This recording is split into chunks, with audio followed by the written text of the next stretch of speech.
So 3 years ago, I had the opportunity to do a TED Talk on this stage for TEDxBGSU. And since then, I've had time and some therapy to reflect on what I said, and I'd like to add to it. At that time, I made the comparison that the journey to equality is like climbing a never-ending mountain. And I think that may be a slightly flawed analogy. So I'd like to try to come up with a new one today. When I was preparing for this talk, I thought back to my first discussion that I can remember about race. And it was in kindergarten when my teacher passed out M&Ms and talked about how the M&Ms are different colors on the outside, but on the inside, they're all the same. And that people are just the same. On the outside, we may be different colors, we may come from different places, but we're all sweet on the inside. And it was a really nice message. It was an easy rule to give to a 6-year-old. Treat everybody the same. The next year, my family went to Germany, and I had the opportunity to study in a German school for a year. It was a great experience in a lot of ways, but it was a really difficult experience in other ways.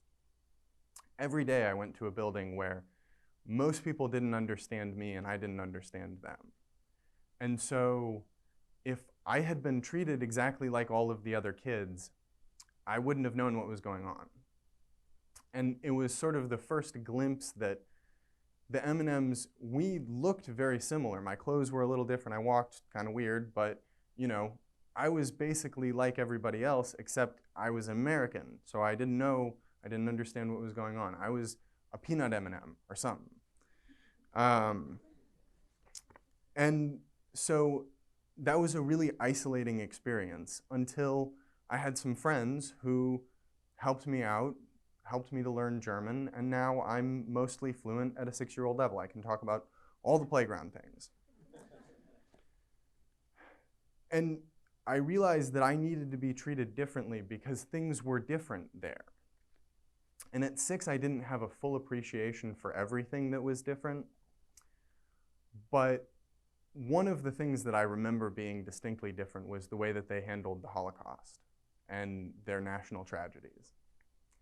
And I remember going to the death camps, and I remember seeing the burn pits and the piles of shoes, and I remember reading and hearing about the stories of the people who had been there. And so when I came back to the US, it was clear that things were different here again.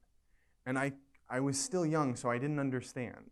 But we had clearly not acknowledged what we had done as a nation in the same way that they had. And so for a long time, I didn't like that, and I just thought, I'm going to leave the US, I'm going to go to Europe, and that was my plan.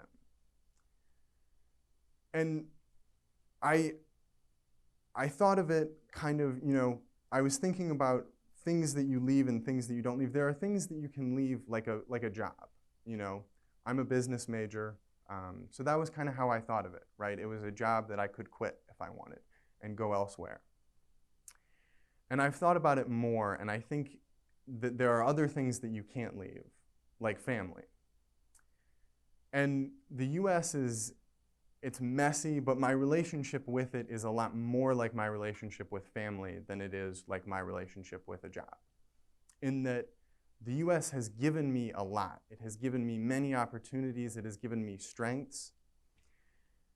And I feel really fortunate in that. And so to just walk away feels wrong.